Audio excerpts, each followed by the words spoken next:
Hi guys, this is Chelsea Spence, and the technology tool that I chose was Padlet. So once you go ahead and go to www.padlet.com, you can either log in through your Google account, through your Facebook, or you can sign up and create an account. So here I'm at the home screen, and on the left here you'll see my dashboard where you see all of my recent Padlets. But we're going to go ahead and get started and go up here to the top right hand corner and click on the new Padlet button. All right, so when beginning, you're going to get this pop-up window on the right, and we're going to kind of navigate through here and make some changes to our Padlet. The first thing we're going to want to change is the title. And I had mentioned in my blog that I think this might be a great idea for a collaborative project where each group is kind of researching a different topic and they're kind of creating their own virtual poster, if you will. So let's say that this group is researching engineering and how it is related to math. So then down here for the description, I might have my students type in their names so everyone can clearly see whose project belongs to who. If we scroll down, we can see our next option is our layout.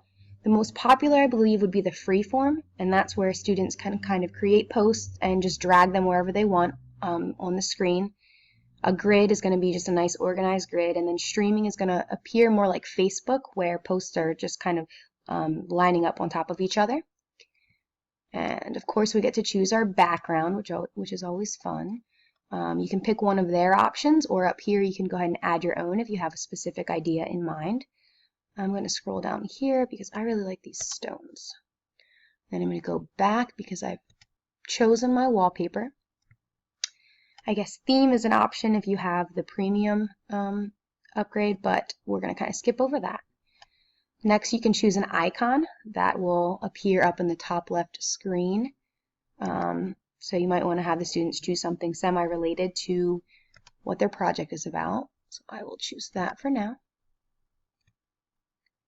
You can type in some tags that if you wanted to make this public, other people could search certain keywords and your Padlet would pop up.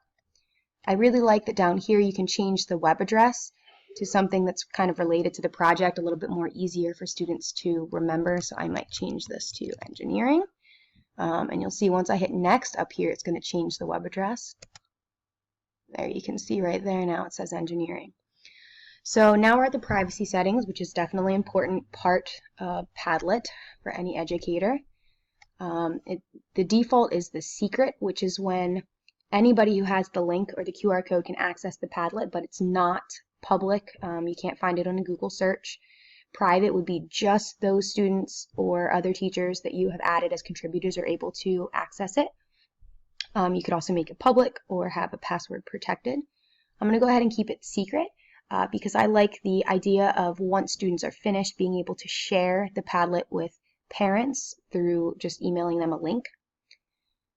This is definitely important. So if you were going to do a group project, initially you're only going to add those students who are going to be working on that specific Padlet, and you want to give them the ability to write, which is the default. Once those students finish with their Padlet and they don't want to make any more changes, you can then add more students, and you're going to change their ability here as to what they can do, and they'll only be able to read it. So they can click on all the different links, see the pictures, read the information that's posted, but now they're not going to be able to make changes.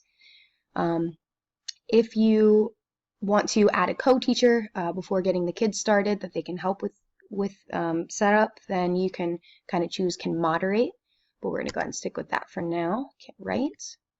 Here's where you would add your contributors, so you type in your students' email addresses, and then a little screen up here would appear and it would say add, just very simple.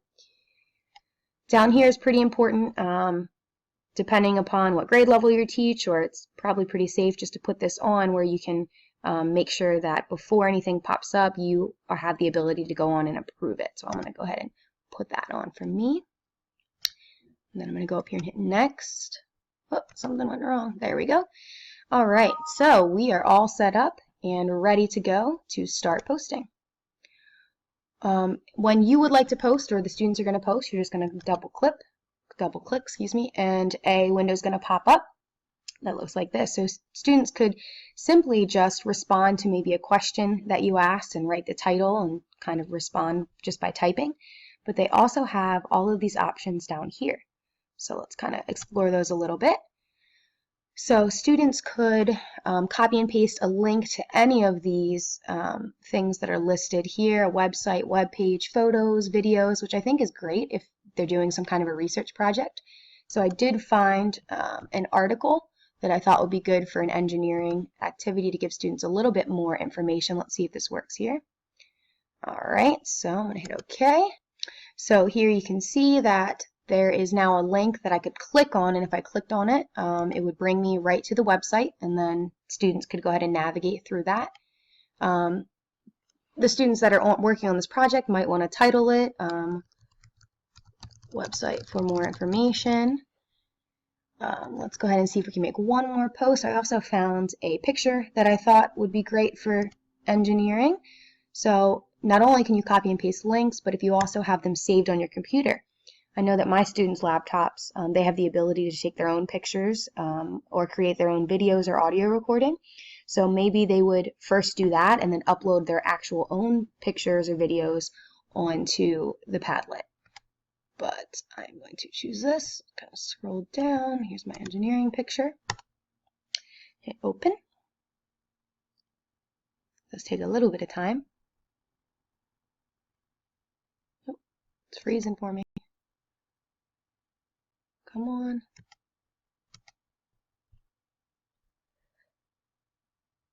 All right, there we go. Sorry, that took a little bit.